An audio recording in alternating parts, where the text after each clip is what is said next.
Have a live counter ticking up, so we should now be live, which of course means welcome back everybody to the Storytime Network. We are back with more Hollow Knight and more talking about random bullshit. So, what's the most hellish flight you've ever been on?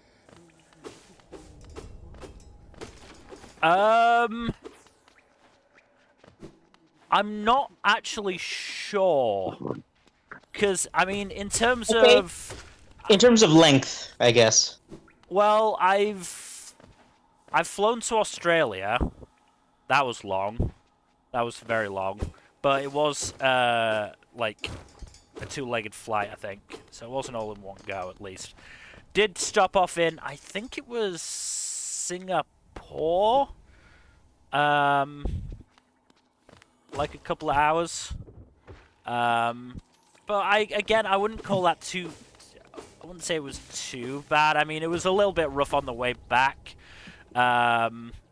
because I was sat in the same row as the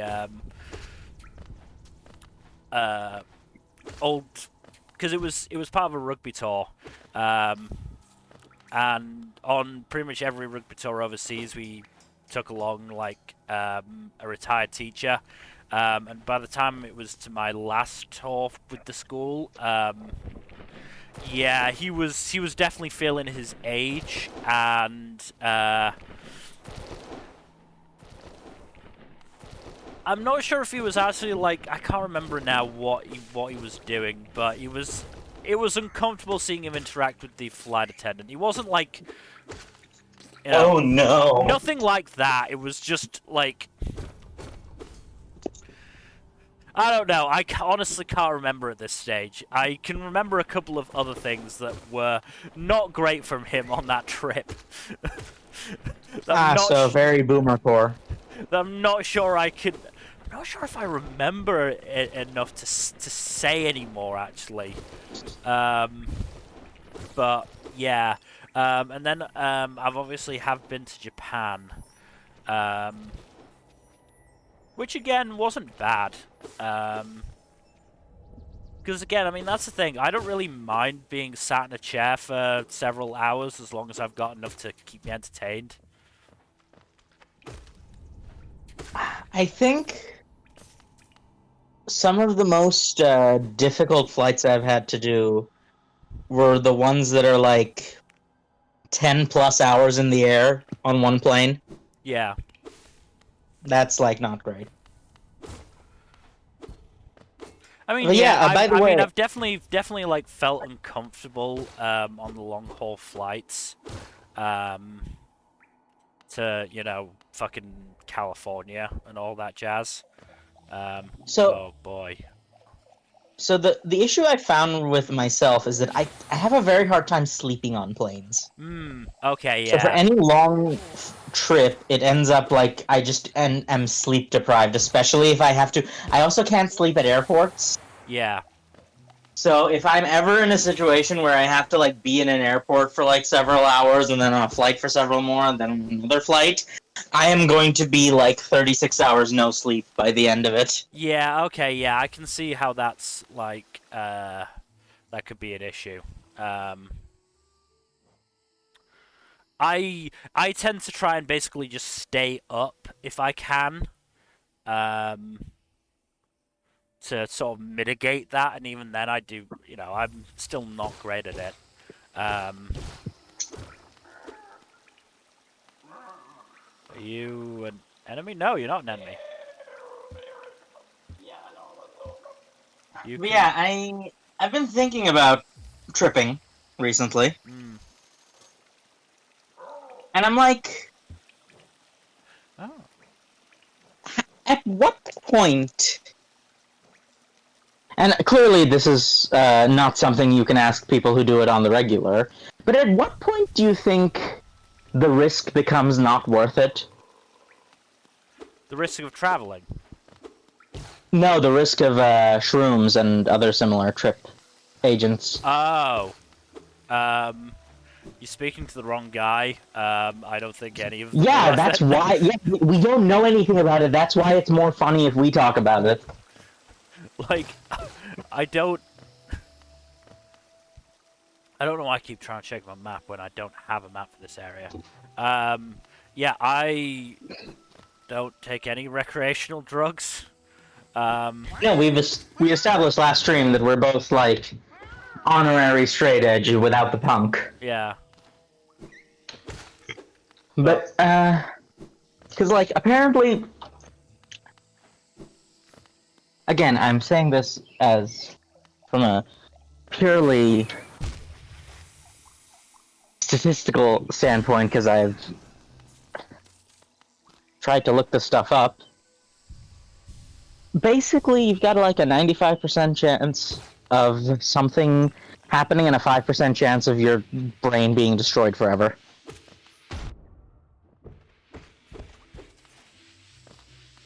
I don't like those odds.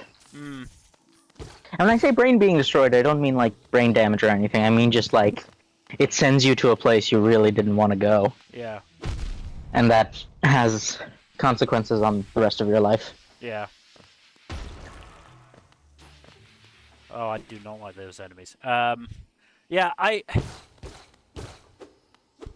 don't know. It's just never something I've really felt the desire to do. Like, especially. I don't think I particularly have the desire to do it, but I would like to watch.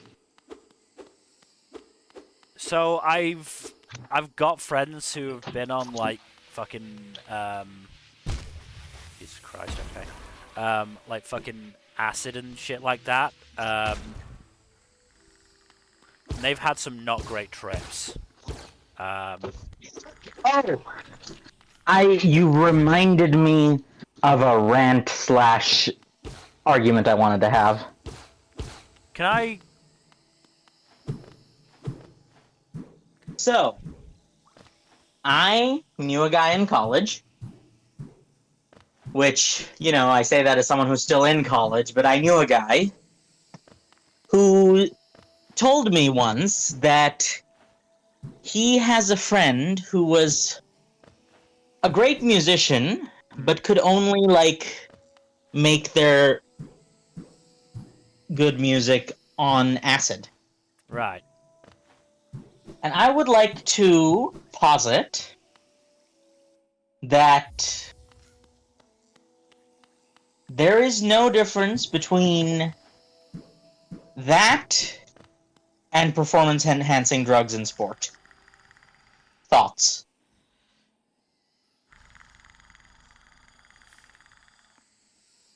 That's an interesting way of thinking about it.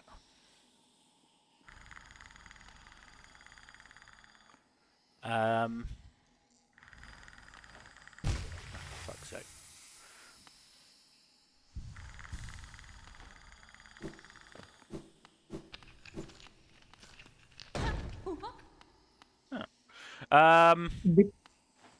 Yeah, it's definitely. It's not something I've ever really thought about before. That's why you have me on the stream. It is. You come up with these very interesting thought experiments. I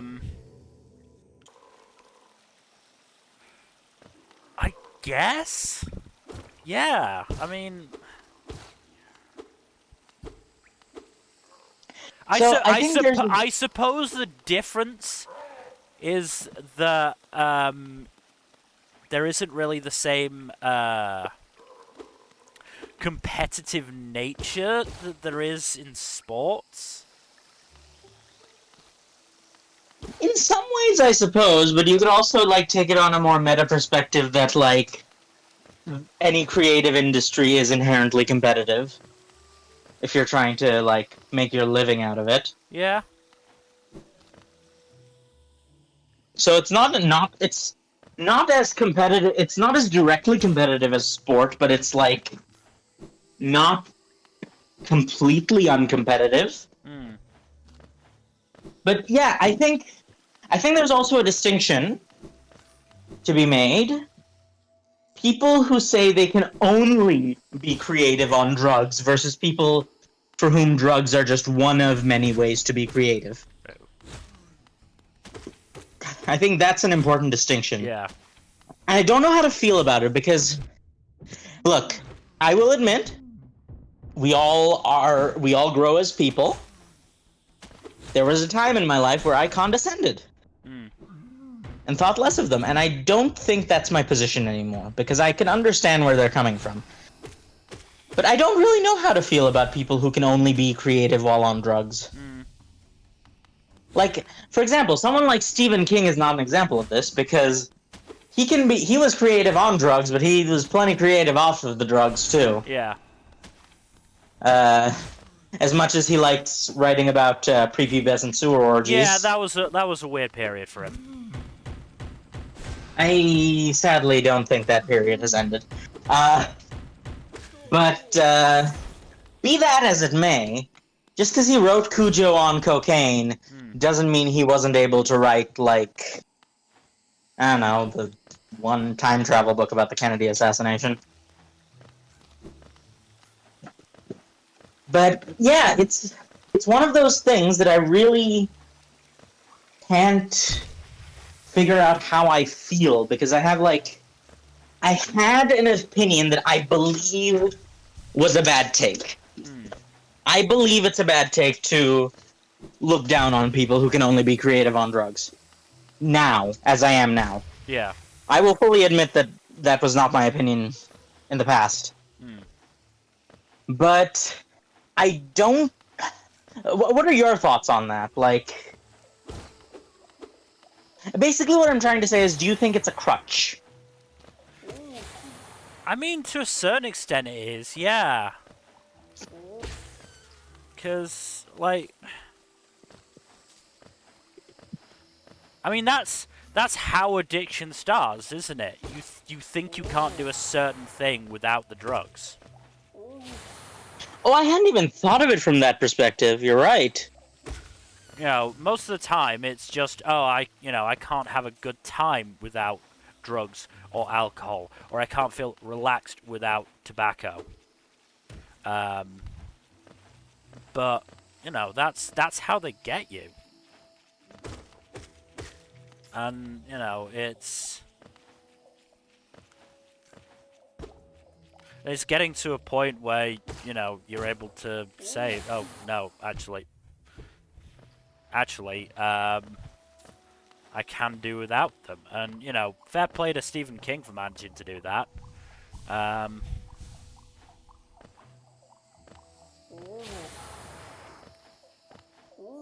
Yeah, no, he is definitely a success story in that regard. He's never going to live down the prepubescent sewer orgies No, or the he really generally isn't. uncomfortable sexualization of minors. Yeah, no, he's not living that one down.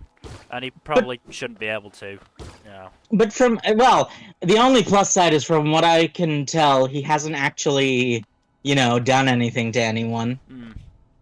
Fingers So, I crossed. mean, yeah, but, like, that's another topic we can talk about in a minute, but, like, the whole...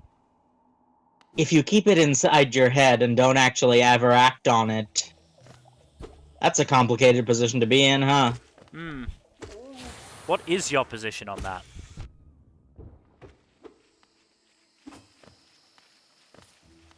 A very cautious pity / sympathy.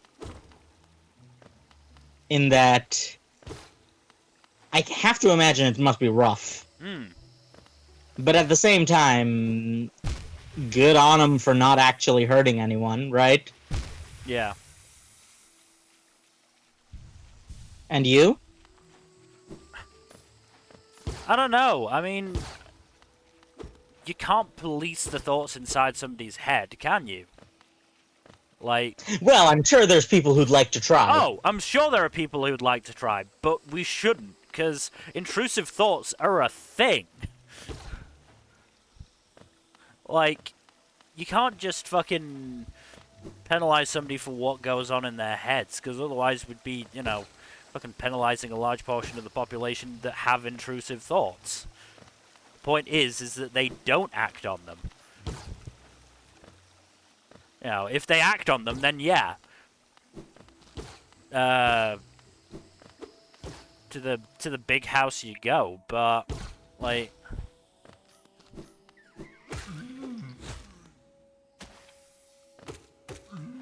But it would absolutely be unfair to penalize somebody for, you know, just thoughts inside their head. Yeah.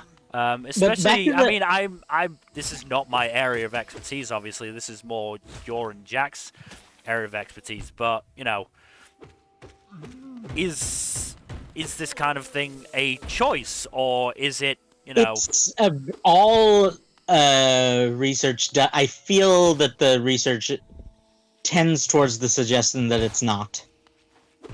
Then, you know, what are they? It's very likely. It's one of two things. You're either born with it, or it's a consequence of past trauma in a similar vein. Fair. Then, you know, at that point, what can they do? You know what's kind of sad?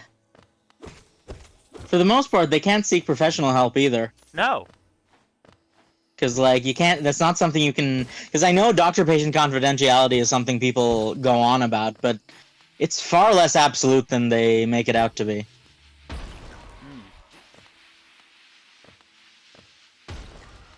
So they can't exactly go and tell a doctor, because, like, they can't guarantee that the doctor won't lock them up. Even if they never plan on acting on it. Yeah. But yes, on a slightly lighter note, on the subject of crutches, I have some complicated feelings on crutches as well. Not the physical kind, obviously. I was gonna say, firstly, are you coming from the disabled community now? Look, as a member of that community, no, I'm not. I mean, if you look in the chat, you'll see what I'm planning on putting an order in for, so I definitely don't have a problem with the physical side of things. Ooh, cool. Right? Hopefully they let me take that on the plane. I don't see why they wouldn't, especially if I say I actually, like, use it. Yeah. But, no, I mean the... So... And I don't even mean emotional crutches, but, like, crutches used as... Like, metaphorical crutches used as tools in, for example, creative endeavors. So, like, the drugs are one of them that I talked about.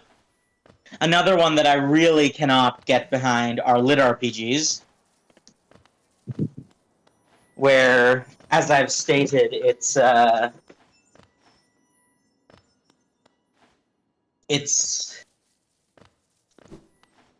where you basically reduce a character to a stat sheet. And, like, use that to show instead of, like, to tell instead of showing. Mm-hmm. Because, like... So, it's sad, but I do feel like the modern propensity of web novels has moved away from show don't tell.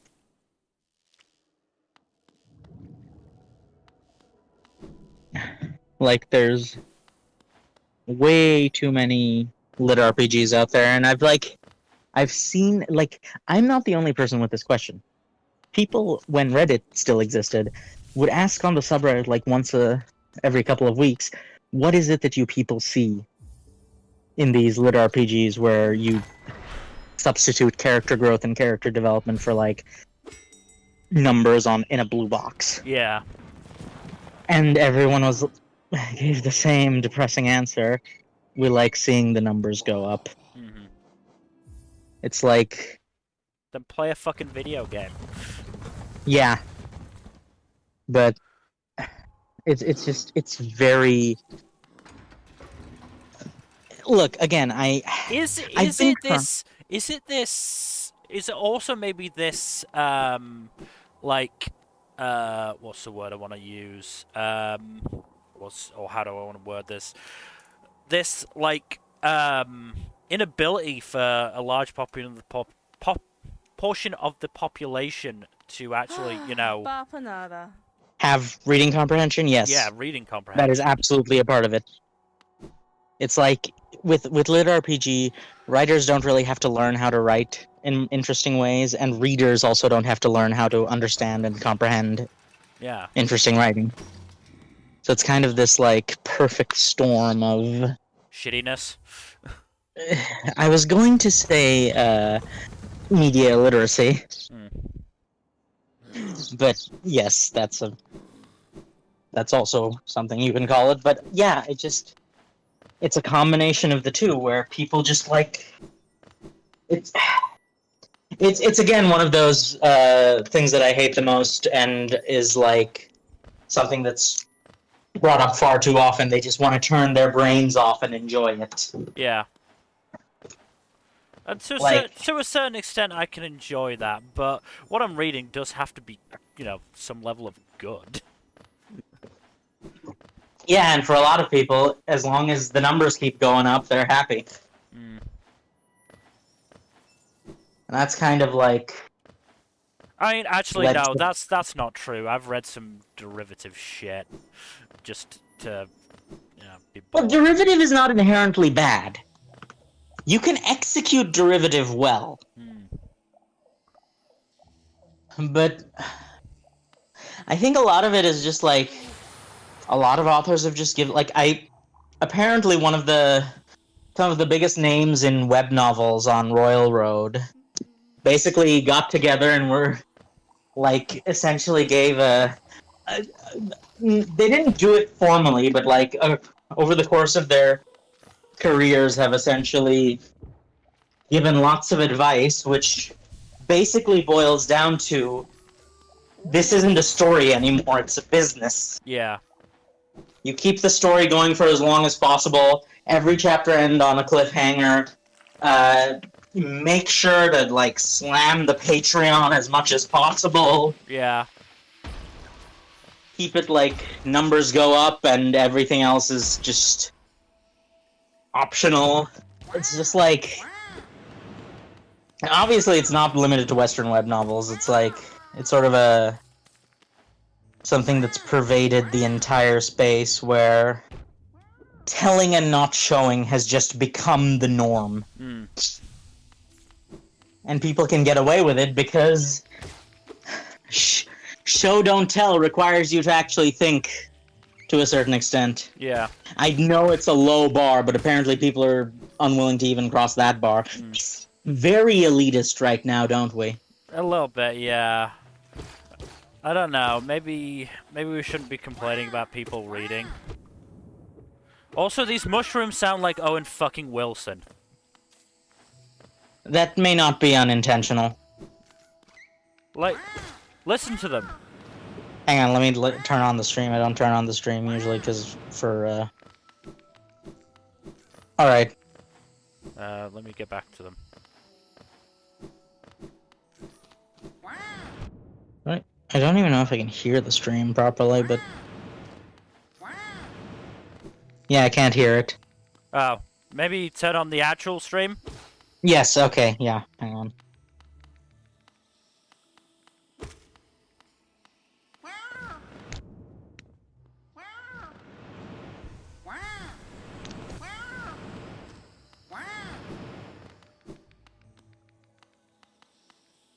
Yeah, no, that is absolutely intentionally just Owen Wilson. Like... Anyway, yeah, we are being elitist and maybe we should just be happy that people are reading something, but then again, that's what got us Harry Potter, and, Yes, that's what I'm trying to say is, like... Maybe sometimes in some we're ways elitist for a reason.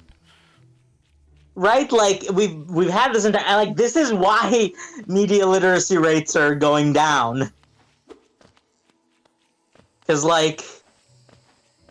It's kind of a vicious cycle, because lower media literacy rates generally equate to things that prioritize dumbing it down, which leads to lower media literacy rates, which makes people prioritize dumbing it down even more, and so on and so forth until you get to Idiocracy. Mm-hmm. I watched Idiocracy at a formative age, and that was a terrifying movie for me. That's like a straight-up horror movie.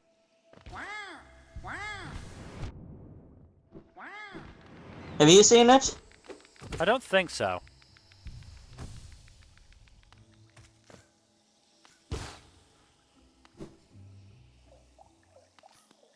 It certainly doesn't ring a bell. It does feature Terry Crews as the President of the United States. Fun. But yeah, I have to balance the harm of elitism and condescension with the very real dangers of falling into a spiral of reduced media literacy. Hmm. And I think the important thing to remember in this is that there's nothing you can do to make you seem like the good guy to everyone. Yeah. Which is just really politics 101, but it's like, if we tone down the elitism, we'll get the people saying, oh, but then do you want media literacy rates to go down? And if we, like, keep it as we're going, then people will be like, oh, but you're being snobs. Yeah.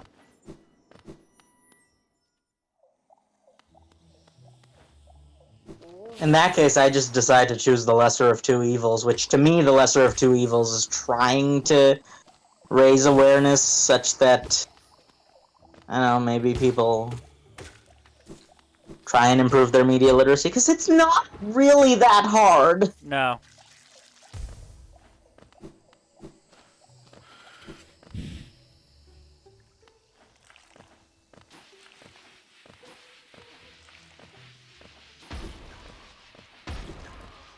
Sorry, I'm a little bit distracted because I'm in a tough area. Yeah, no, you've got Owen Wilson trying to body slam you. Okay, that does not take hit stun.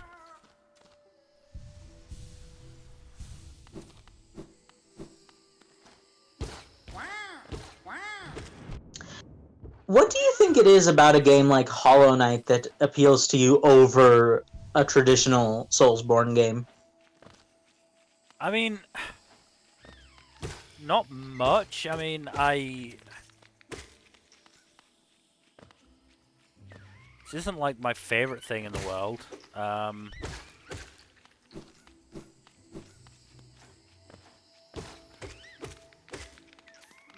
guess the more simplistic nature to a certain extent. I mean, there's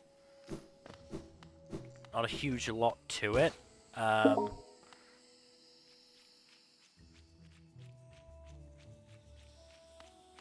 the moment, I'm trying to figure out where the fuck I am. Because I mean, that's the thing. That's what I hate most about the Soulsborne's game. I don't know where the fuck I'm going. I've got the memory of a goldfish when it comes to stuff like this, so I'm not going to remember where I went to get to a certain place. So I need a fucking map. And at the moment, I don't have one, so I'm wandering around aimlessly trying to find where my fucking corpse is.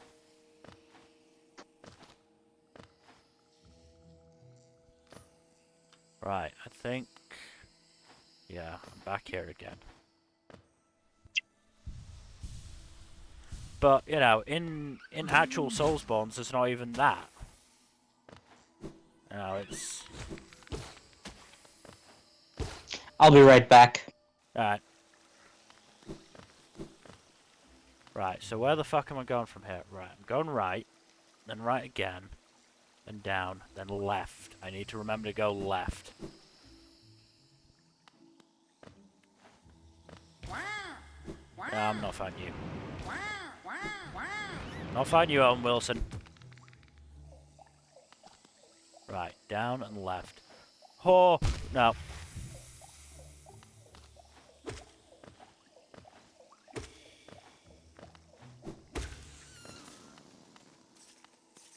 That was maybe a little bit cruel.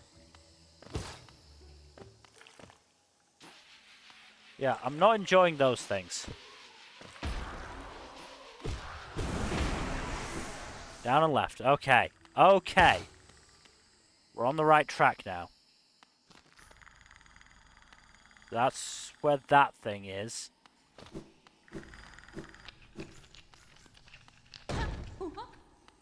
Yeah. Oh, right. Okay.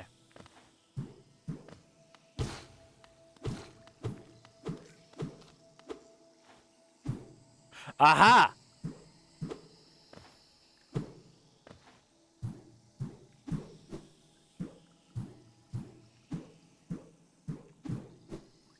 Okay. Oh no.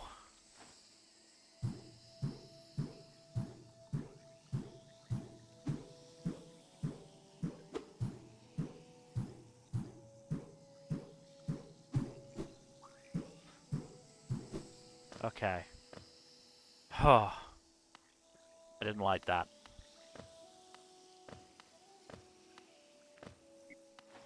Hello? Hey, figure. I don't. I hope that phone call didn't like bleed through to the stream, did it? No, I couldn't hear it anyway, so it Okay, good. Yeah. probably couldn't hear it. Bitch. Yeah. So, Alright. I suppose to go onto a less dangerous topic. Mm-hmm. Let's talk about furries. Oh boy. Or, you know what? No, not furries. Let's talk about the fact that I believe everyone's a little bit bi. Yeah. Right? Yeah. Not crazy for thinking that? Because the point is that bi isn't just a, oh, you know, 50% like men and 50% like women, or 50% like other genders, whatever. Like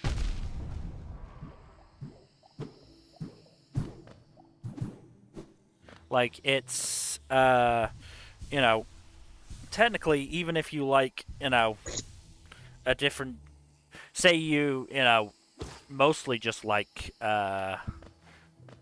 women. If you even like men, even or are attracted to men, even just a little bit, yeah, you're bi. And I feel like even beyond that incidental stuff, do you think that emotional attachment can arise from physical attraction and vice versa, even when in an otherwise incompatible orientation?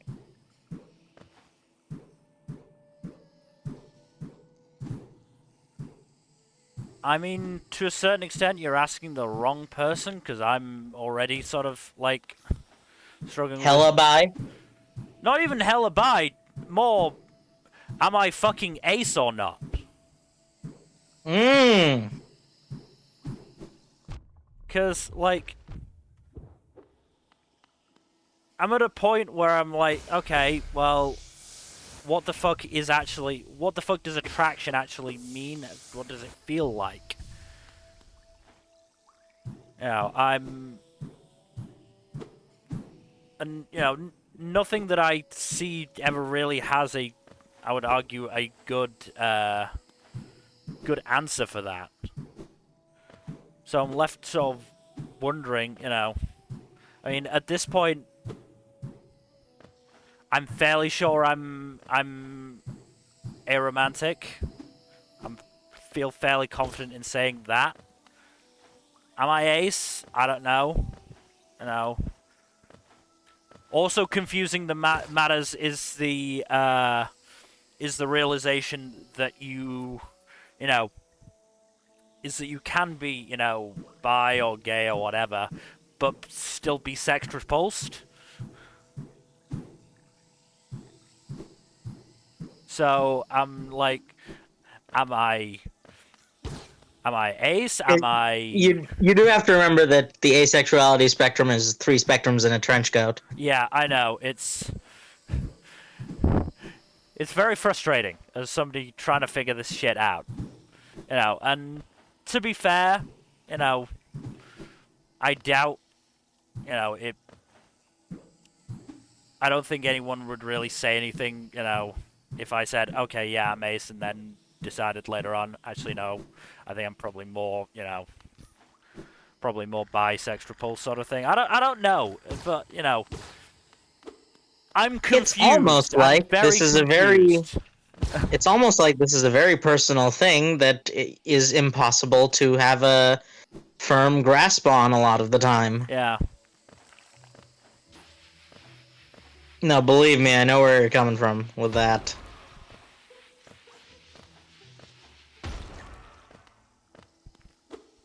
I mean, not to get, too personal, but, I haven't told my parents, or haven't come out to my parents, really. More because you know, I don't want to have to keep having the conversation with them more than anything else. I don't suppose they watch the stream, do they? No, God, no. Okay, well, Oh, if they dodged a bullet on that one. if they did, they'd know already. That's a fair point. I have not been at all hidden on the stream. Also, confusing matters is the idea of, the different kinds of attraction. You know, I mean, to me, aesthetic attraction seems sort of right for what I feel. But I don't know. I don't know the difference enough to really say. It's a very confusing time. There are a few more, let's say, in-depth markers we can look for, but those are, I think, not something we should talk about on stream because they concern private matters a bit more. Fair enough. Can I get on If to you my want rant to... then? Yes, please. So, we got the announcement today that the Frieren, I think is pronounced, Yes. anime adaptation is going to start with a fucking 2-hour premiere. I'm just so sick of shows starting with extra length premieres. Like, On the one hand, I can sympathize with you, but on the other hand, think about it this way. How many shows do you think got boned by the fact that they have slow starts that can't be covered in 1 or 2 episodes? the issue is, making them, like, extra length doesn't change that slow start. True, but like, there's not a lot you can do to change a slow start other than rewrite the entire beginning. Which is what I think you should try and do. Yeah, and people would get mad about that too.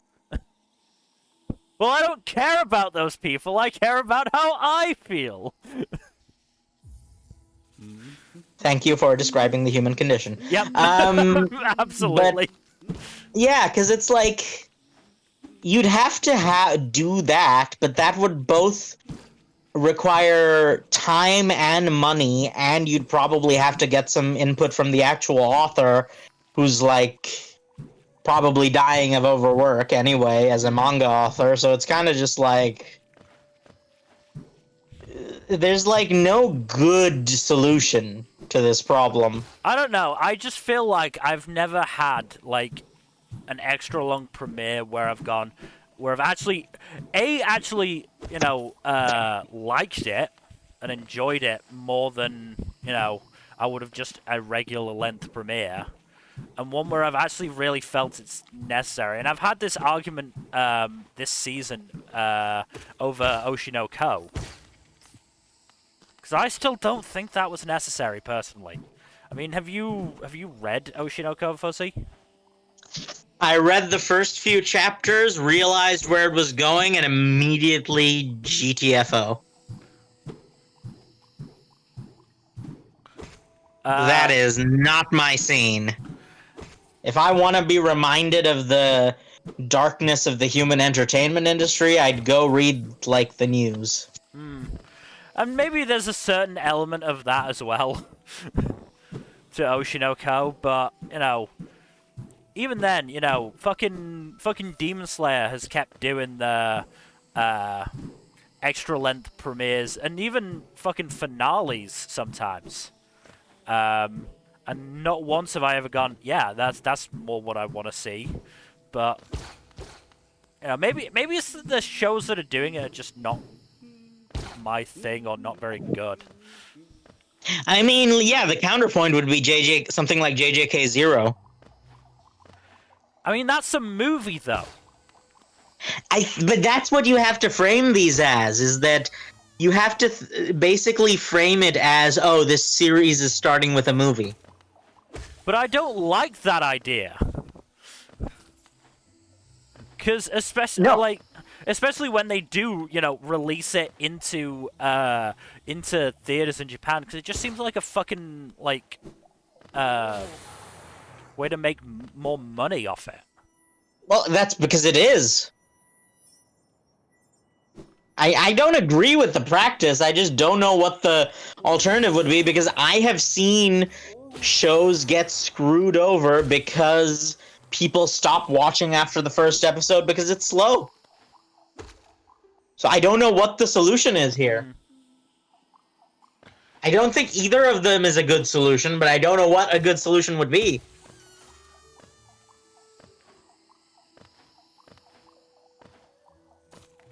But yeah, speaking of not wanting to face reality in my media, I don't frick with Frieren either. I don't even know what it's about. It's about an elf who was part of the party that defeated the Demon King, and then her realizing that all of her treasured companions Fucking sucked. are human beings, and she's an elf with a super long lifespan, and it's her watching everyone grow old and die as she remains the same. Oh god, I'm probably not going to watch that anyway. Yeah! Fuck that! Yeah, I believe, the storyline is that, I believe later on the story is that, she adopts a human kid, and I'm like, oh, that's not gonna end well either! Why would you do that to yourself? Yeah! Basically, Frieren, the title is Frieren at the Funeral. Because it's basically I believe the first 2 hours episode is probably going to be the celebration after they've defeated the Demon King, and then a long string of her friends dying around her. Yeah, no, fuck that. Yeah! People love that series for some reason. I think because they're just masochists.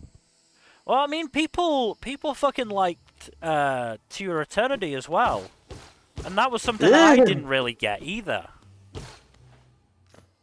Things like that, things like Your Lie in April.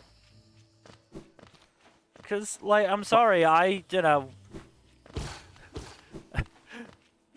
experienced my media not to, get depressed. Yeah, and I think that's just the world is depressing enough as it is. Yeah, I just don't understand tragedy as a genre. Why are there people who like tragedy? Yeah.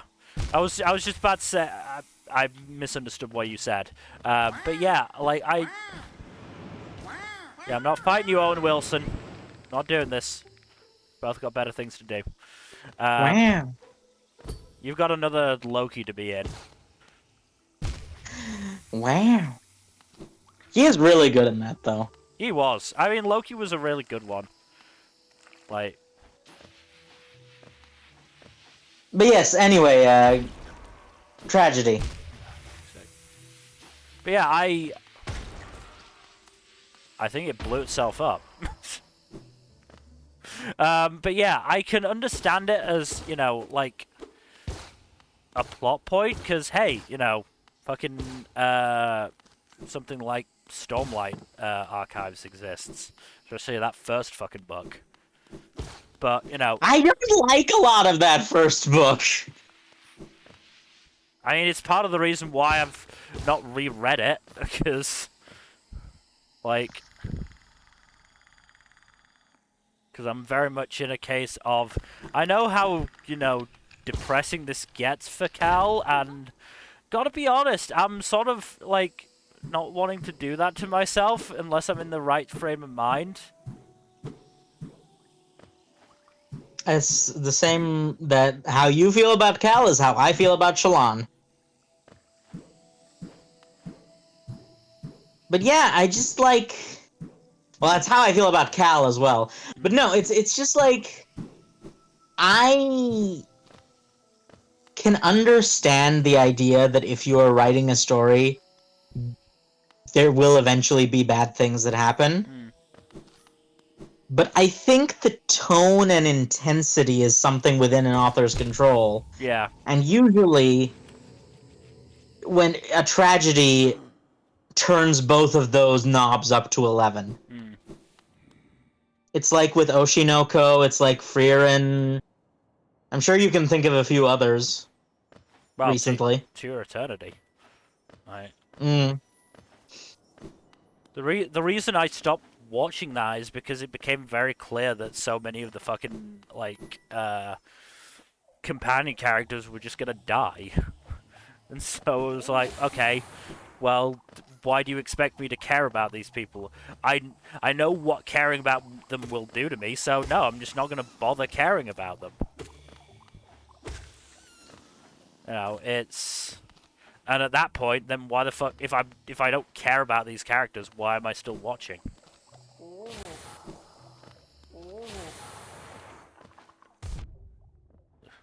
That do be a problem sometimes. Hmm. And now knowing that about like Frieren, like I'm gonna have that same. If I was to watch it, I would have that same feeling of, well, these people are gonna die. I know these people are gonna die. That's the premise of the fucking show. So why should I care again? And it's almost like crueler in Frieren, because like in a show, in some shows, you can be like, well, obviously the author is killing these characters off for shock value. Mm, But in something like Frieren, it's not even that. It's more just the inevitability of human mortality yeah. that's killing them. So it's just like, oh god. Mm, Like, don't get me wrong. I think the Immortal's Dilemma is a fascinating arc and mm, archetype. I don't want that to be the entire series, yeah. though. When And said maybe and Immortal is the protagonist, that's when it gets, mm. like, And maybe it's a case unpleasant for of me. we are focusing on the wrong thing because we focus on the demise rather than the life that, you know, this person could enjoy with their compatriots. But like, still, I struggle not to think about that. Exactly, right? Like, some people can just not think about it. And to a certain extent, I envy those people. Yeah. But I am not one of those people. Mhm. I will say, Frieren is actually pretty popular in our server. Yeah, I know. And that's why I was like, I was probably gonna watch it when it came out, but no, not anymore. Nah, especially not with especially not with a 2-hour premiere. No. Yeah, because, like, you just know that 2 hours is going to be a 2 hour long series of, Of making me care about characters that I know are going to die in the end. and, you know, making you think about, like, the horrors of outliving the people you love. Yeah. So, no, fuck it. I just won't watch. Like, I'm happy to just do that.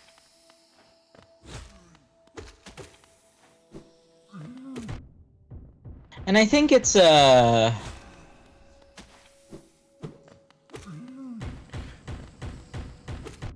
Especially at a time when I'm, like, struggling with watching anime to begin with.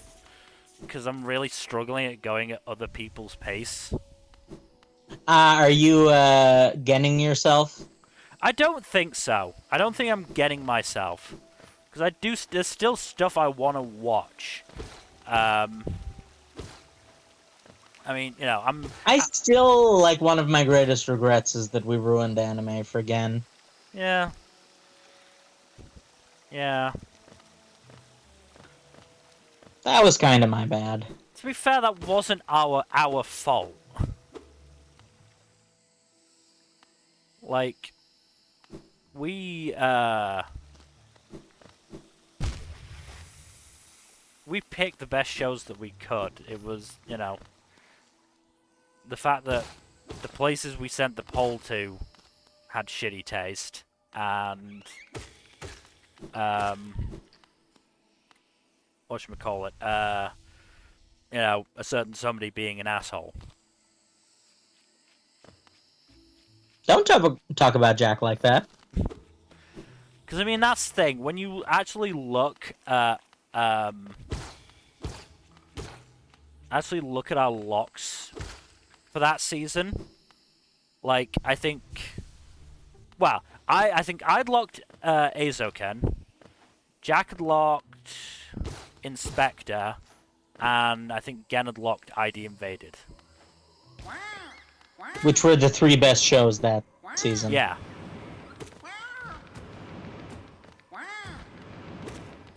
Sadly, they shared the season with certain other shows that were not good. And a certain somebody decided to lock one of the well, I think I ranked it as the worst fucking show I watched in 2020. So here's the thing. How would you rank it if you ranked it not as anime but as hentai? Oh, no, I'm not even talking about that show. Oh! Alright, Plunderer. Plunderer, yeah, no. Plunderer was bad. Then we also had Plunderer was bad. Plunderer was worse fucking Seven Deadly Sins. Just saying something, because Seven Deadly Sins isn't that good either.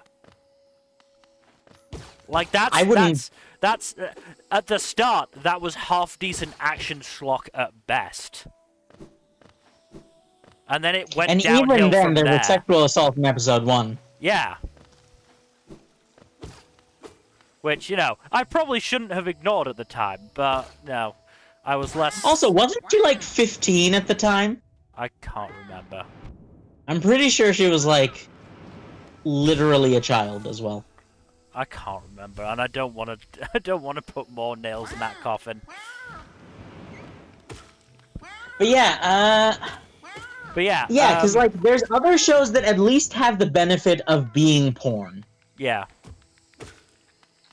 Whereas that one is just like, ugh. Well, my bottom 3 for 2020 were, you know, the 3 shows that got a lot of hate on our version of Anime FMK for winter. Plunderer was dead last. Nekopara was penultimate last. And then In Species Reviewers was okay. was next Do you think Nekopara would have been more excusable if it had just stuck with its roots and been outright porn? No, because Nekopara just sucks in general. Fair enough, yeah. Interspecies Reviewers, on the other hand, if that had been straight... Well, it's not straight porn, but... It was straight porn, more or less. I mean, yes, but if it had actually been released as porn and not an actual fucking anime, then, yeah, I probably would consider it better. I have also had the chance to read the manga, and it is... There is so much less actual, like, shown sex there. It is actually shocking how little sex there is overall. Is it really shocking? Yes, because usually it's the other way around. That's a fair point, but at the same time... Usually it's the anime toning down the fucking sex in the manga. Not... Oh, hang on, I've got to head out for a moment. Sorry about that. It's fine. I am trying to get to the point where so I can get the next ability. Right. Just go down. Not die.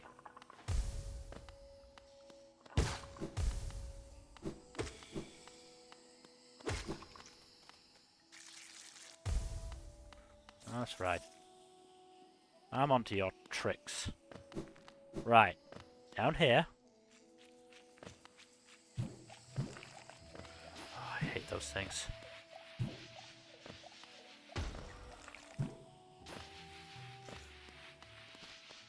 Right, I might fuck myself a little bit. Have I? I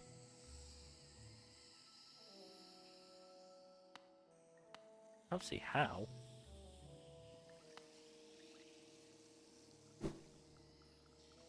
I think I did a bit. Oh. Oh, come on! How am I supposed to get up there? Oh, I see what I need to do. That's a little annoying.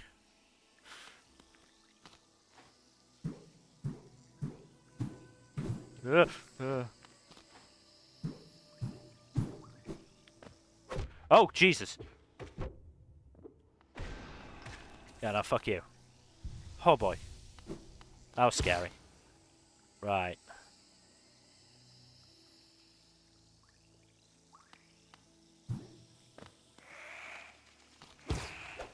Oh, I don't like you either.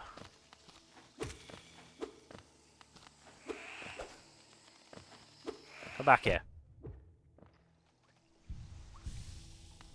I don't like the enemies here.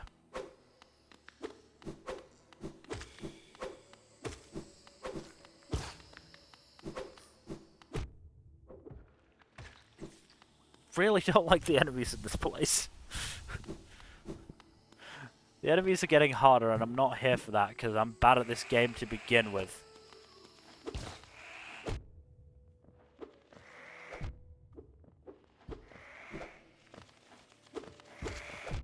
Oh, fucking hell.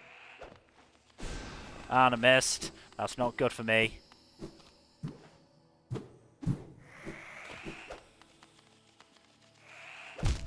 Right, okay. And now I'm as far away from where I was as I could possibly be. Well, at least there's that. Actually, there is an easier way. Why am I dumb? Why am I so dumb sometimes? Seriously, I've got the map up. How could I miss that? It's a great glaring fucking way I can go. To skip all of that out.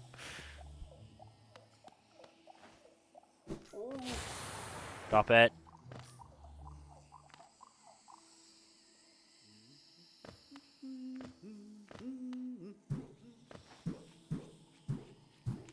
Alright.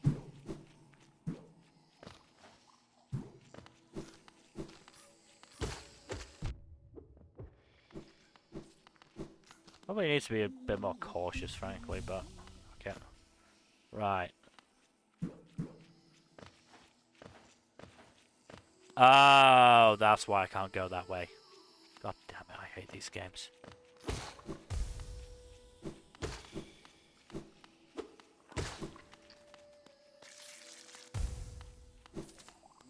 I really hate these games sometimes.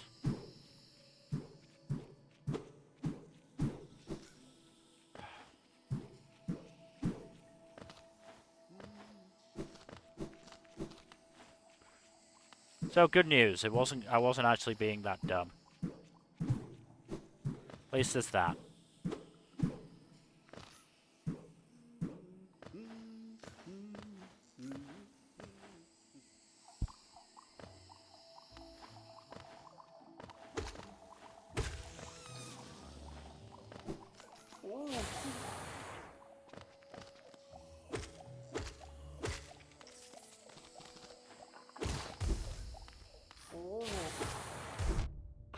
I got trapped there.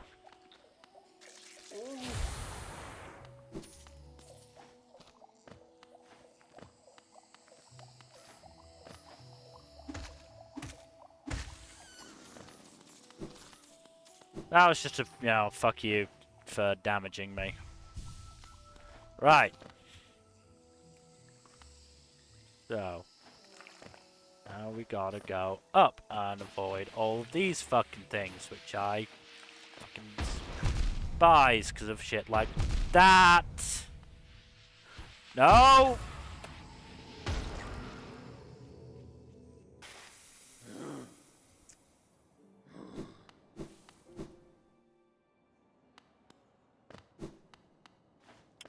Yeah, I don't like those things.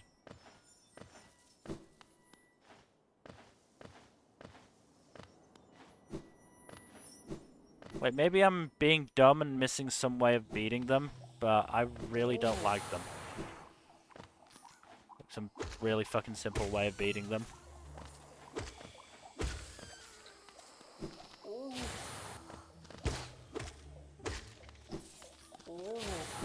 I mean, maybe it's because I'm not even, like, really trying to beat them.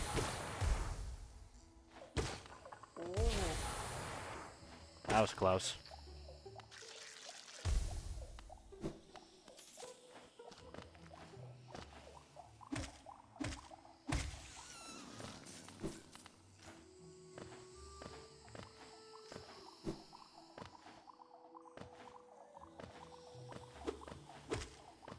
Those things even actually, like, try to attack me, or am I just killing defenseless creatures?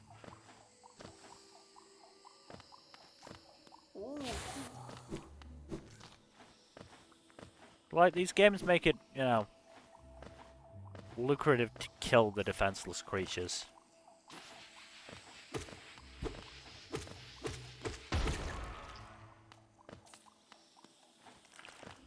They don't even... They take a lot of hits is the thing. So it's actually better for me not to... Right, there's nothing down here. Or should I be trying to nuke themselves? Make them nuke themselves? Maybe that's what I should be trying to do.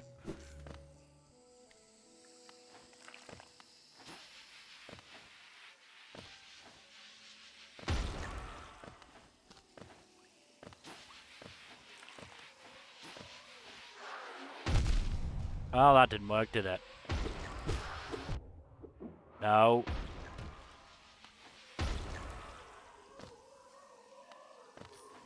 Yeah, you come to... Prick!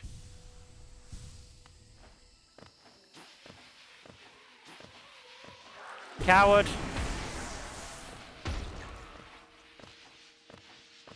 Staying up there. Safe and sound for you.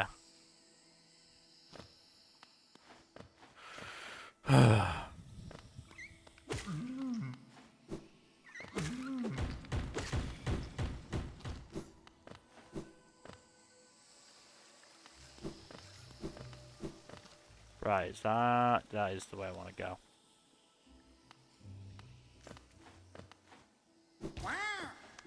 I'll find your own, Wilson. Not doing it. Not lucrative for either of us. Sorry, I've got, like... My aunt and uncle have come in from America to visit, so I'm like...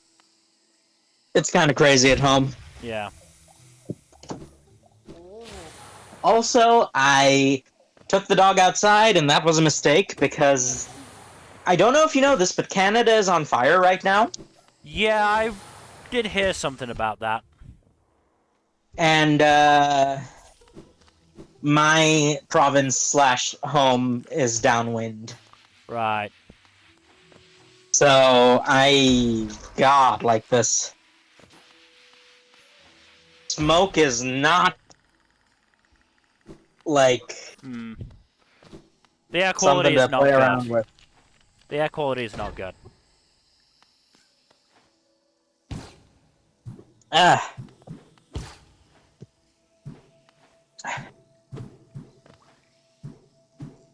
Anyway, what were we talking about beforehand? Oh, yes! I had a rant I wanted to go on. Go for it. So, you know how a few streams ago I was talking about how there's characters that are popular but I don't like? Yes. So, there was one character specifically I was thinking of from a Korean web novel, and I think today managed to crystallize why I don't like that character, and that I've been able to generalize it to an archetype that I don't like. Yeah. So, that character was basically the author's baby. She basically got away with everything, was super powerful, just from, like, the beginning. Not to say that she didn't put the work in, but she definitely had advantages over other people, including genetic ones, Hmm. magically speaking. Uh, and the author loved that character so much that he literally wrote an entire sort of pseudo sequel series where she went back in time and did things the way she wanted them to go, Right. including again, I don't like putting it in this because she was like in a bit of a love triangle with the protagonist, but she was like by far the worst choice in every possible way. And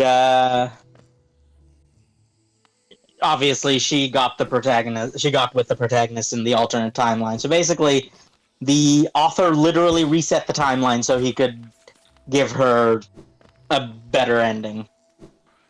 Any reason he didn't do this, first run through? Uh Angst. Fair. I believe that is the actual reason. Fair enough. Um but here's her character archetype. The airhead. Ooh. And I've realized I have a lower tolerance for airheads nowadays. Yeah. And by airhead, I don't mean just she's like, kooky but wise, like the Cloud Cuckoo Lander. No, I mean she's just stupid Yeah. and literally cannot keep up with conversations that other characters are having. And there is definitely a distinction there. Yeah, That some series are able to pull off and some aren't. but yeah, it's like not only does she do, but here's the worst part. The worst part is that despite being the Fujiwara of her series, and I'm still salty about that character's entire existence in Kaguya. I'm salty about a lot of things involving Kaguya, but that's another rant. The worst part is she never faces consequences for it, Right. even when she should. She literally like avoids consequences through Deus Ex Machina.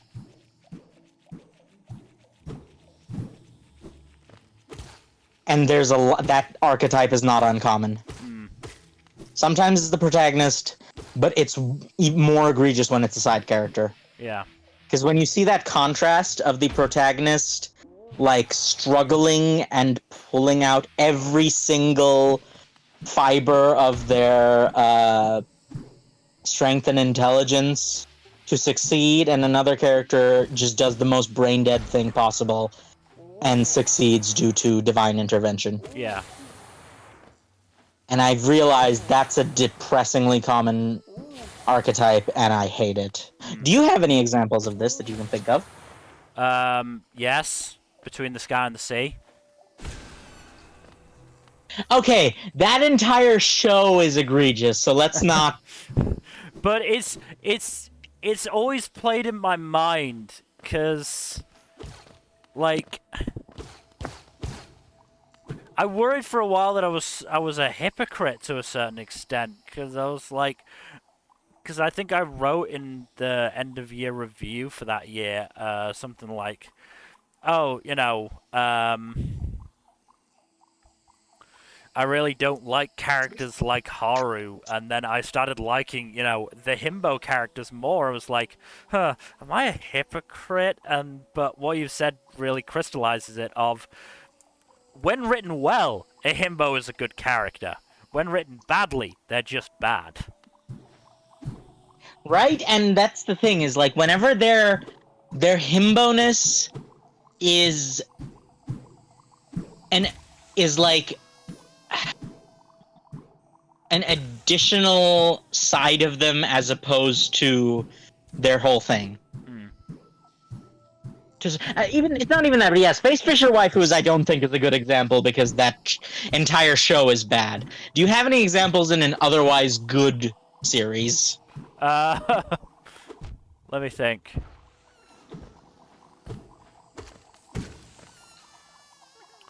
Actually, let me think. I'm gonna pause because I don't want to play this game while thinking, or I want my brain power to be going to the game, not something else if I'm playing it. Um, so bad examples of it is the name of the game. Um, Yeah, characters that are stupid and face no consequences for it, even though they should.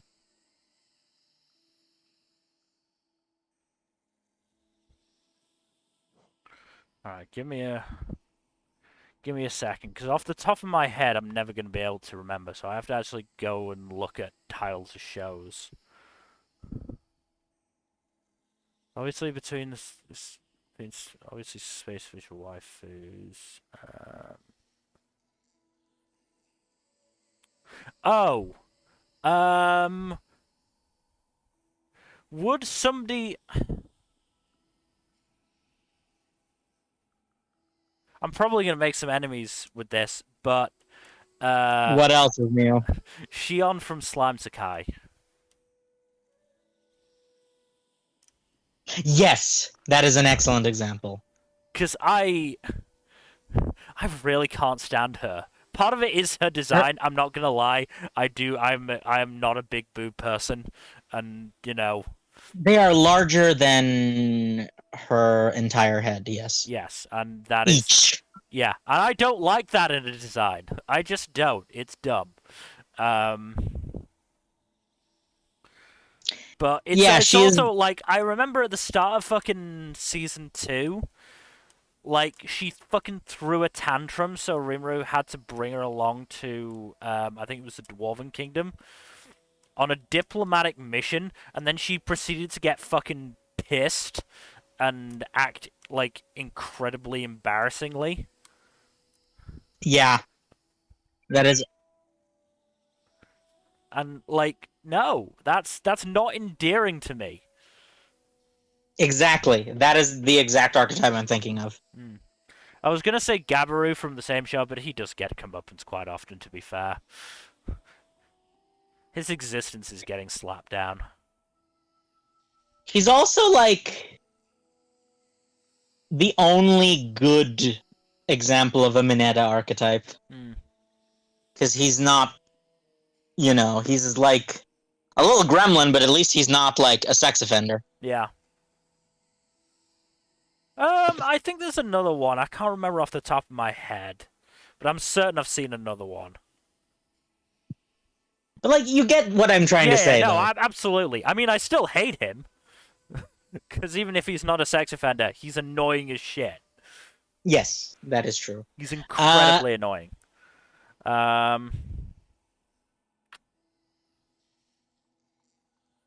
Nothing in 2019. 2019 was a good year for non shit himbos. That's 2020. There. Oh boy, plundering. It's that bottom three is real bad. Um,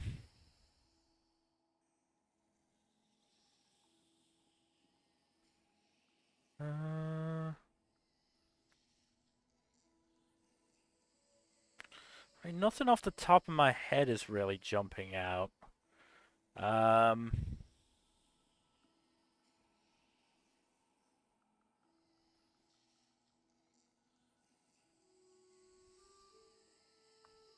so I have another trope I'd like to oh, discuss.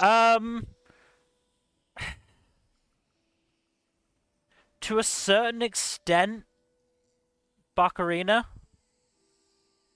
Oh my god, yes. That is an example of where it's like the protagonist. Yeah. And it's Yeah. like, I think it worked for the first season, it started working less for the second season. It's in the same way that it's for the same reason I hate Fujiwara. Fujiwara is a fine character Mm, when it's a gag manga. yeah. But the moment Kaguya went in a more like actual emotional drama, Serious direction, yeah. the fact that Fujiwara didn't change at all Mm. really pissed me off. Oh god, can we call that the fucking Harry Potter problem? Ugh. I mean, the problem is the title Harry Potter problem could refer to Oh so yeah, many actually no, things that it's that's like, yeah. There's too many Harry Potter problems for that to be a good identifier. Yeah. you'd have to get much more specific. Mhm. Like, I'm I'm still mad that that one senpai led Ishigami on for so long. I like. Could she not have just given him a clean break? Here's the thing, Fuzzy.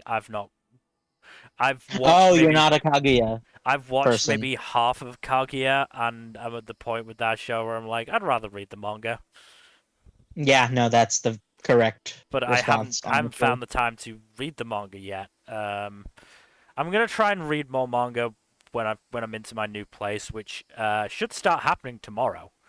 Um, 'Cause I have like gotten pretty much everything together. I just need to pick up the keys tomorrow, and then I'll start moving in. But I also need to figure out an energy supplier and a broadband supplier, which is not easy. Yeah, that's not fun at all. Especially Adulting yeah, and all that. especially when like one of the main fucking suppliers of internet that I could go to decides not to like have my particular flat on its website. Ugh. So I have to wait for them to call me with the options they can offer me. Yeah, that's just not great at all. Yeah. Oh god, I'm looking at some of the fucking shows that I watched in 2021. Some of these are absolutely fucking awful. Yeah, Have you heard of The Detective Is Already Dead, Fuzzy? I have not. And from your tone, I feel like I don't want to, but tell me anyway. Here is another one of those examples of uh an extra long first episode, just making a show even worse. Because that my detective is already dead was actually offensively boring. Oh, Offensively that's boring. the worst. Like it was so boring, I actually felt offended that I had to sit through it. Yeah, I like. Honestly, I've reached a point in my life where something being boring is probably worse than it being bad. Because with bad, I at least have fodder for rant, so my Mm, time wasn't entirely wasted.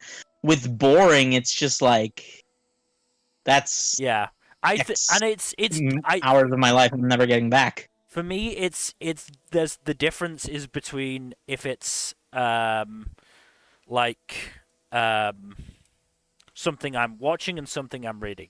If something I'm reading is boring, then fine. I skim read to begin with, so at some point I'm just gonna keep skimming, keep skimming. I'm just gonna get spoiled. Okay, yeah, this sucks. I'm just gonna stop. For something I'm watching, I have to sit through it and go at its pace, and that's been the big realization for me is that I'm starting to struggle with going at other people's paces. My dude, why do you think I stopped watching anime? Yeah. It's not Um, because I dislike the medium, it's because I can read manga and novels at my own pace, and that's what I will do. but when I'm enjoying a show, that's fine. Like there's some anime this season that I've been like, yeah, I know this is going at a going at obviously somebody else's pace, but I'm enjoying myself, so it's fine. I'm getting letting myself get engrossed.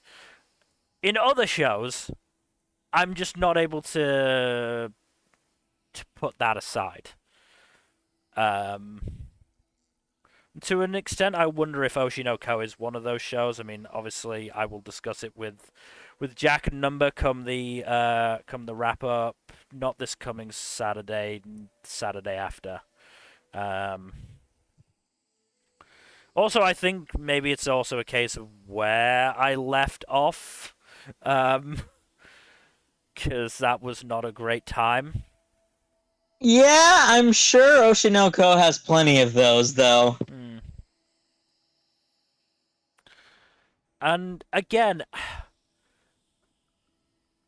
I'm just gonna outright say it, because basically the episode that I ended on was basically taking from a real life incident in Japan, Oh, yes, yes, the I know Hana about that Kimura one. incident, and Yes. it's like, okay, I know if I was reading that, yeah, I'd basically be skimming through all the pages of all the abuse, and there's quite a lot of abuse in the show. I had to sit through that, and that's not a fun experience. It really isn't, is it? And I can appreciate what's the fuck their name, the Kaguya author, um Akasaka Akisaka? Akisaka, I think. Akasaka, or Akisaka, whatever. That guy. I can understand what he's trying to do, and I sort of appreciate that he's putting a spotlight on it.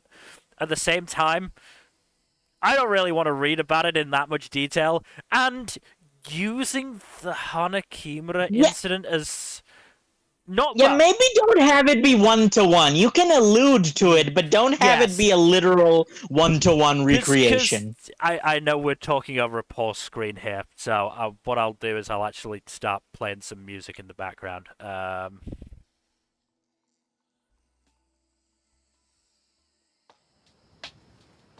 we go. Yeah, like, again, I can appreciate him wanting to do it, but like after the episode came out, the Hanakimura's mother actually came out and was like, "No, this isn't okay." They actually used legitimate, like, some of the legitimate, like insults and threats that were used for my daughter, and I'm like, yeah, no, that's not good. You shouldn't be doing that. Definitely. Like, there is a way to do it without, being such a clear reference. And I don't think Oshinoko struck that balance well enough. And at the same time, as I said,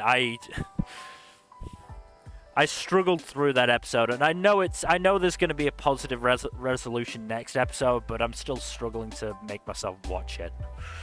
But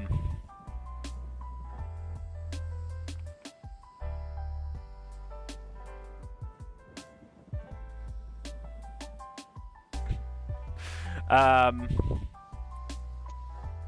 But yeah, yes, go ahead. Well, I can't remember what point we were going on about before. I think, what was it? I was talking about, like, shows that I dislike from 2021. Wasn't I?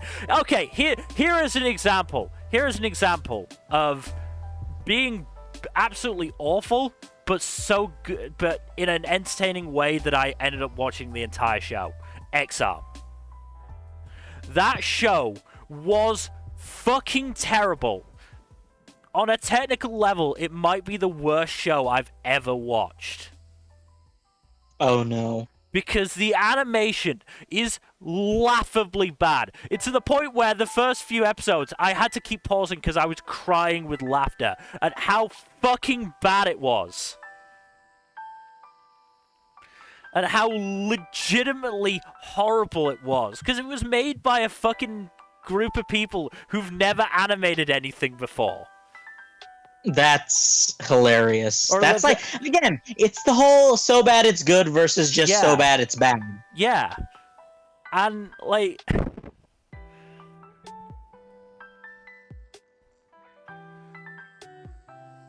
Because, yeah, I've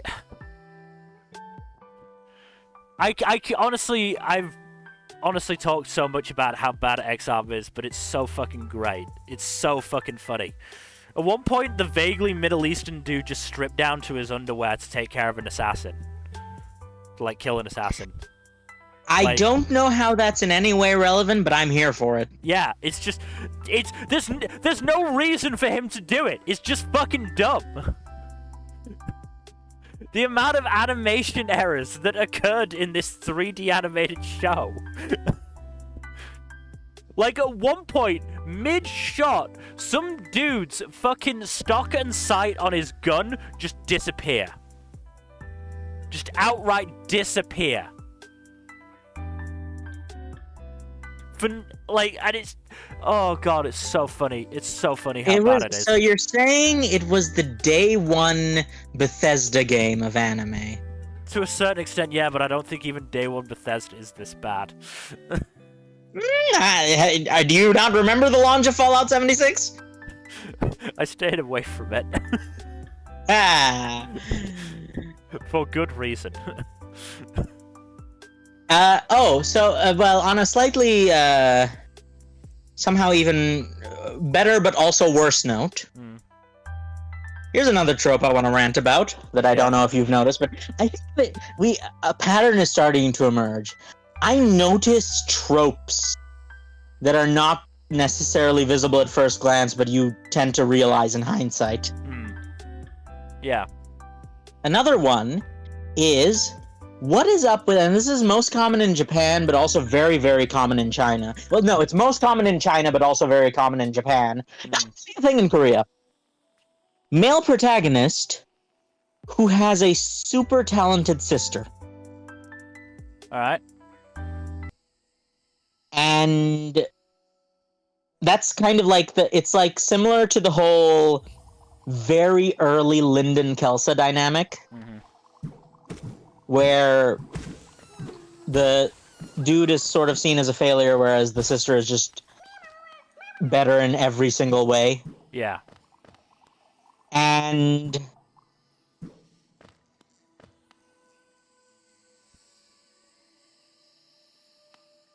it's got like, the trope often has that weird momsekai energy, where the author wants to have their cake and eat it too, if you know what I'm saying. Yeah. But in general, it's just this entire like trope of like, who hurt these authors? Did all of these authors just spontaneously have a sister that was better than them? Yeah. And so they decided to like make that an entire thing. It's just like very weird. Like, I don't even want to call it incel energy, but there's just a very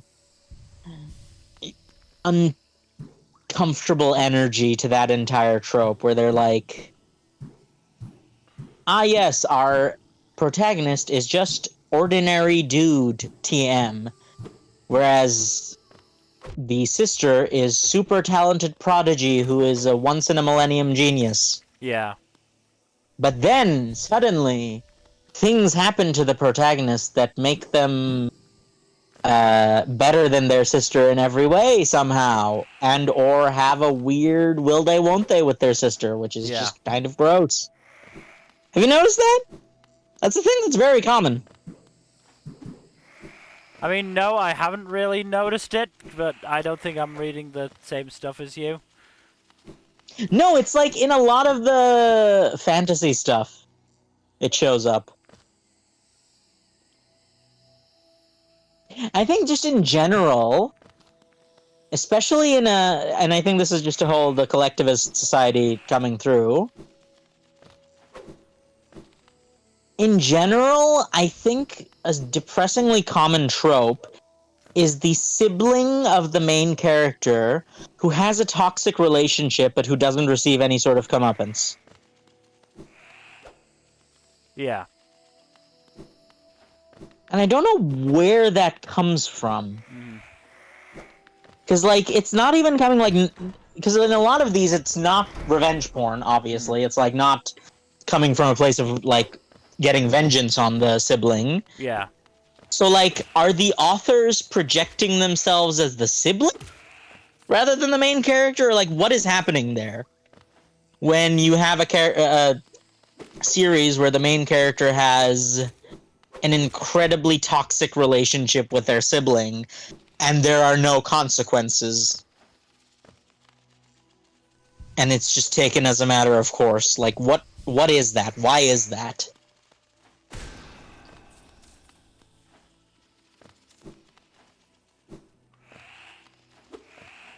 I'm not sure. I mean,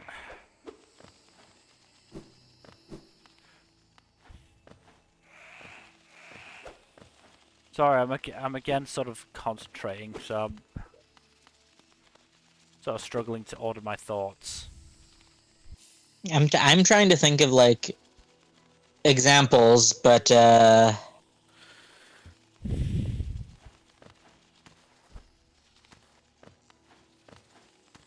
off the top of my again, like it turns out coming up with examples off the top of your head is surprisingly difficult. Hmm. No, I totally understand that. Also, thinking back on Mom Sakai, just as an aside, while I'm not a fan of the mom in Mom Sakai, I'm also really not a fan of the dude in Mom Sakai either. I mean, me neither. But to a certain extent, Like, I excuse that for him being a fucking shitty teenager. you know what? I hadn't considered that angle, and yes, that is true. And like a lot of it is like annoyance with his, as we pointed out, kind of shitty acting mom.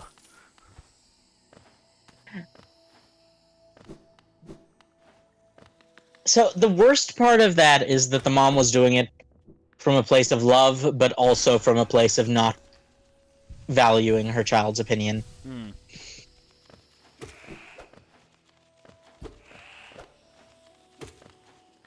Because look, like I said in that review that I sent you, like all she had to do was be, you know, a backseat there. Yes, and I totally get that. Like, and you know, her son might not have repaired their relationship entirely because, unfortunately, at that age, teenagers just like are kind of shitty. Dicks, you can say it. They're just Yeah, like garbage. kind of shitty to their parents. But like, And everyone really. yeah, to everyone in general, yeah. But you know, the fact that she refused to take that back seat meant that yeah, no, of course he wasn't gonna fucking you know for, like just go, oh yeah, our relationship is healed now, when you know you're ruining something that he's wanting to enjoy, and she was ruining it.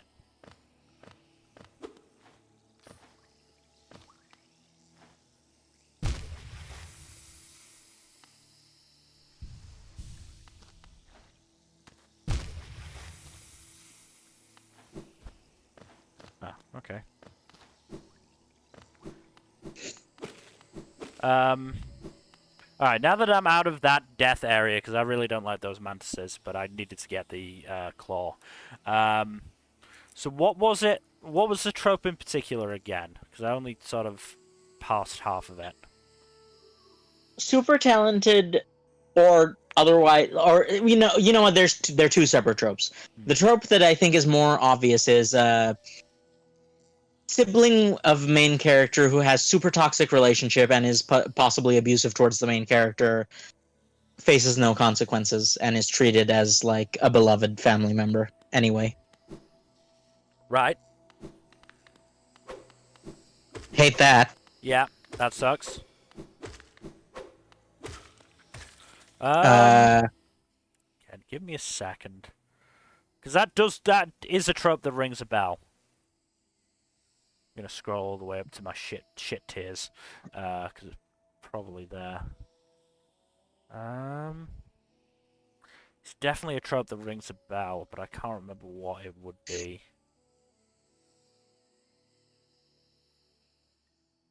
Um,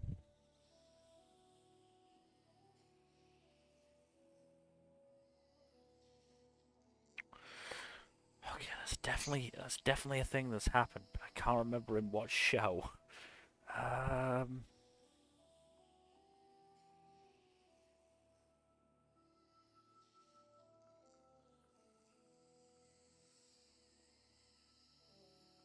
I didn't watch that much trash in 2020 because there wasn't that many shows to begin with. Yeah, it's funny how a global pandemic will do that to you, huh? Yeah. Um, and also that was the first year that or that was the year that we stopped doing FMK. So for obviously I could count the shit shows that I watched in winter because FMK still went on, but then spring and summer obviously got hit by the pandemic, so I didn't watch that much stuff there. And then fall, yeah, I watched some shit stuff there. Not that people would agree with me when I say I watched some shit stuff in fall, but I thought it was shit. Which enemies do you want to? Are you thinking of in particular that you want to make? Give me a second, just to get the names up. Wandering Witch: The Journey of Elena and Sleeper Princess in the Demon Castle. Both sucked. Don't care. Yeah, Wandering Witch. I remember that it had some like problematic stuff in it, So, and like uh, Sleeping Princess is just a nothing series. yeah. It's just boring. It's like So it is the in logical conclusion of cute girls doing cute things. yeah. So in episode 3 of Elena, she walked away from approaching zombie horde without even trying to warn the nearby town. And they all died horribly. We don't know. She just Ah, she yes, just the old. moves the fuck on. And then she left an abused slave in her situation. It doesn't do anything to try and improve the slave situation. Just leaves her there. Watches it happen. Yeah, I'm like, no, the fuck off. yeah, that's just. I refuse to watch a show with a character like that. And what's funny is that that's wish fulfillment for a lot of people. Um, Meanwhile, Sleepy Princess, it just found fucking 2 or 3 jokes it liked and then pounded them into the dirt. And I didn't like them. Yeah, it's just a nothing show. Yeah. And the manga is like on chapter 400 by now. Mm-hmm. And it's 400 chapters of the same thing. Mm. So yeah, like I really hated both of those shows, but everyone else seemed to fucking love them. Welcome to my life, Mel. Mm.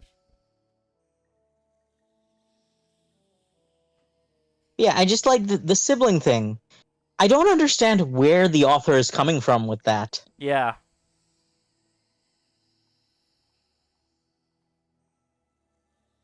Like, I can sort of understand the trope where there's a super talented sibling that is either revenged upon or otherwise made completely dependent on the protagonist. That's just coming from a place of generalized sexism and inferiority complexes. Yeah. But the one where it's toxic and the relationship is maintained is like the one that's a head scratcher for me. All right, I can't think of what I was looking for off the top of my head. Oh, I mean, not a blood relation really, but considering how the narrative kept trying to push this, Naruto and Sasuke. Ugh, yeah. That's almost a better example. It's like, yes, he's my best friend, despite the fact that we've known each other for in original pre-Shippuden, they'd known each other for like a year, and were dicks to each other the whole time, and yet he is my best friend that I must risk my life and the life of all of my other friends who actually care about me for. Yep. And like, the sad part is like, Sakura is not a good character, but she's a more realistic character because there's plenty of women who seek out a toxic relationship. Yeah. Sadly, but like the Nart and Sask, and like the fact that they're going to be in-laws once Bork marries Salad.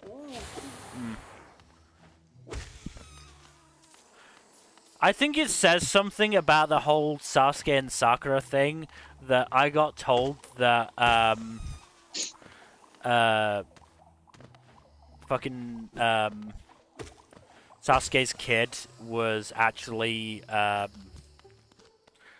his, and that one girl No, from his. that's what the entire plot point was actually that there was an entire side story where Salad thought that was the case because of how little he cared about their mother or her mother. So he legitimately thought that that one yandere lady was her actual mother. Hmm. That was an actual plot point. Right. It's one of those things where he was just so close to being self-aware.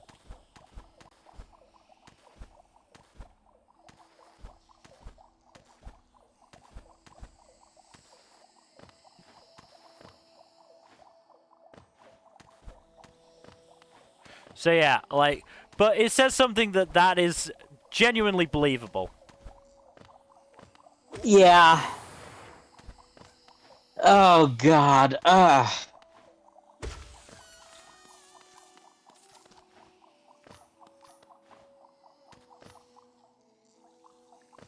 Okay, here's another question. Mm-hmm. This is something that doesn't come up very often in this is ironically something that probably comes up more often in Western media. Yeah. But how do you feel when the protagonist is like has a high libido and is a frequent patron of meaningless flings and even like brothels?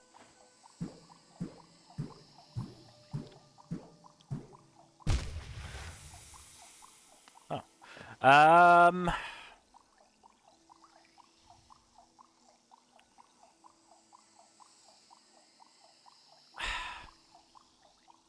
I don't know. I guess it sort of depends on maybe how in your face it is.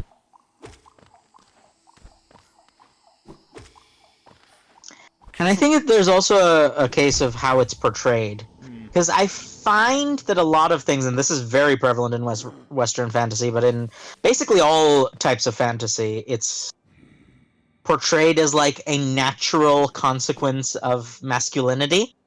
Okay, that sucks. Yeah, that's Yes, that's the bit that that's sucks. and where it's just like very casual, but like not in a. It's casual, but in a bad way. Hmm. Do you get what I'm trying to say? Yes. Where it's just taken as a matter of course without any sort of explanation, and like there's always just that undertone of toxic masculinity. Hmm.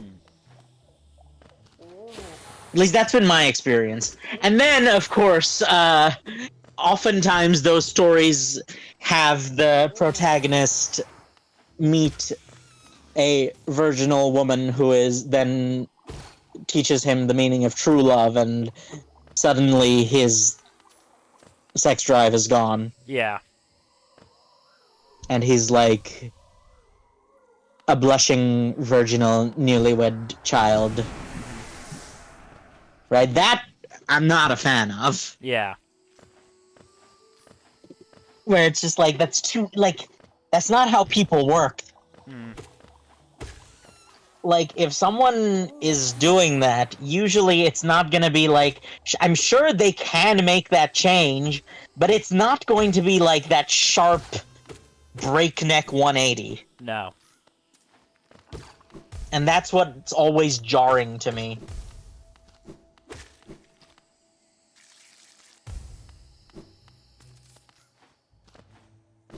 It's just the whole thing about how Fuck's sake. authors seem to like we've talked about this before, but authors seem to have two settings. regarding the libido of their characters, where either in their setting everyone's a virgin or everyone is banging constantly. Hmm. And I just don't understand that at Yeah. all. I mean, I especially don't understand the whole banging constantly part because obviously that's not something that appeals to me at all. Yeah. So it's even like to the point where this is probably it comes down to personal tastes, and I should clarify that I'm not saying that it's bad for people to bang, right? Like you do you. Hmm.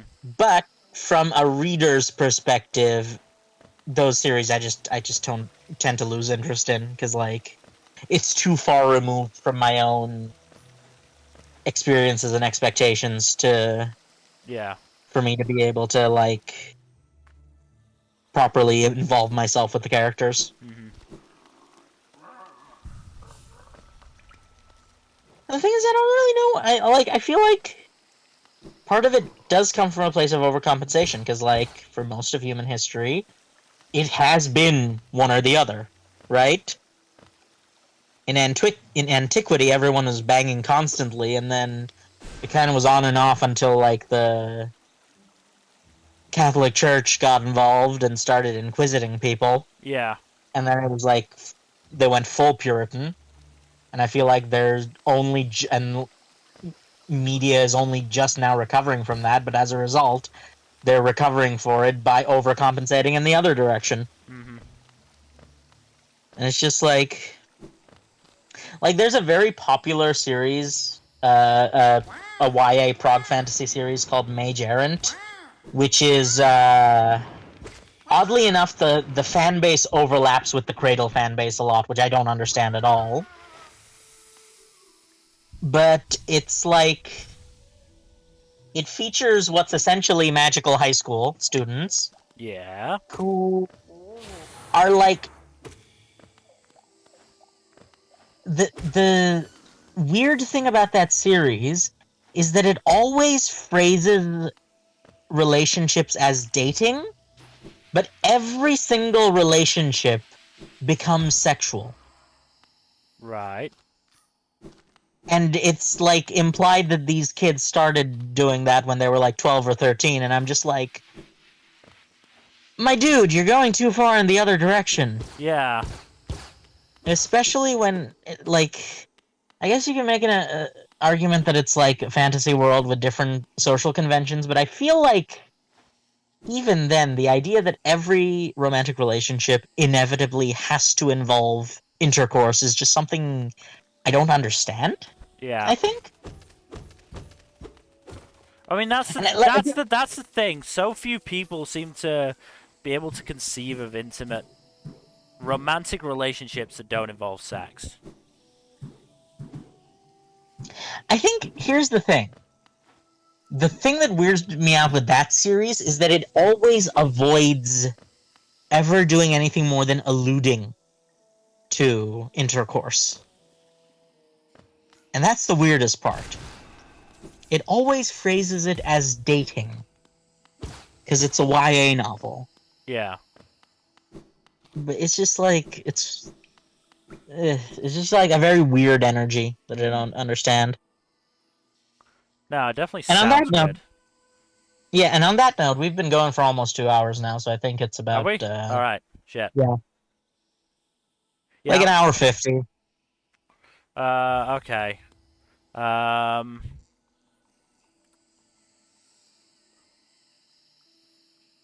Let me see. Uh. Is there another? I don't think there is another stag. Is there another stag? Is that the stag symbol? Is the question. I'm looking for a fucking way past, but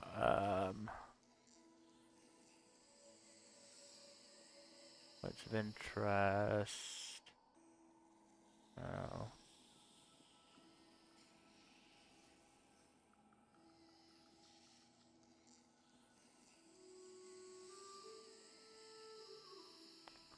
Um.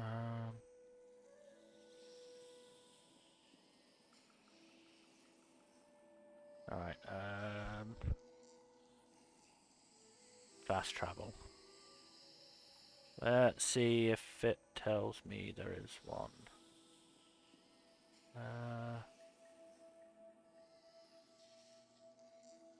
Nope, it is just there. Alright. What about a bench? Is there a bench nearby?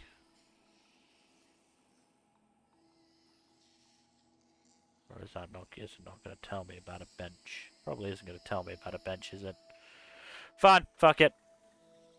We see where we end up. Alright. Thank you everybody for watching. Hopefully you've enjoyed more of our ramblings. This time more on That is what we do. more on media than general moral quandaries. We do have range, is what we're trying to say. We got range. So yeah, in terms of future stuff, I think Saturday, I think we're still gonna do this, right? And probably Sunday is going to be the finale of Tell Me Why. Sorry, I think you mean the finale, or hopefully the finale of. Okay, yes, that. Yeah. Look, not everyone has the luxury of being on desktop right now, Mel. I know, but I needed to do it. I needed to do it. No, I understand. Believe me. Yeah, but yeah, I think that's going to be the case. I think Jack is then back from Tuesday onwards, so we'll see what happens there. If nothing else, we might go back to Arcade Spirits or Dragon Age Inquisition. And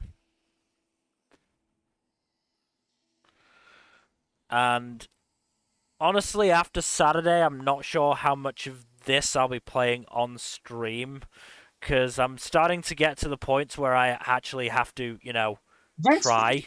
Yeah, there's plenty of games we can play other than Hollow Knight that we can rant over. We're mostly playing this because for Pride Month. So once so there's we will have alternatives. Yeah, I'm not gonna say I'm never gonna play it on stream again, but if I'm gonna keep playing it, it's probably gonna be off stream when I don't have to concentrate on difficult moral quandaries. Let's say. I try my best. No, I absolutely appreciate them, but when I'm getting swarmed by these fucking mantises that keep and Owen Wilson in mushroom form, and also figure out where the fuck I'm going. It's not. Yeah, that's kind of a lot to take in. Yeah. So we'll probably figure something else out on that end. There are other games I can play for sure. And we might start doing sort of more, because we've got a couple of games that are couch co-op, so we might start doing. What was the thing you said, Fuzzy? Pascal. Parsec. No, Parsec. Sorry, Parsec. Yeah. We're going to be setting up some Parsec servers and doing couch co-op. One of the things I believe I mentioned it on stream. One of the things I'm really looking forward to is getting the three of us and maybe even Gen or Gen probably it would have to be together to play the One Piece Mario Party clone, which is a big part of my childhood. I'm looking forward to that, if nothing else. And we'll probably find other things to. There's a lot of really fun couch co-op PlayStation 2 games, guys. Yeah. So yeah, we've got stuff planned. Is the point? We have got stuff planned. So yeah, again, thank you everybody for watching. Hopefully you've enjoyed.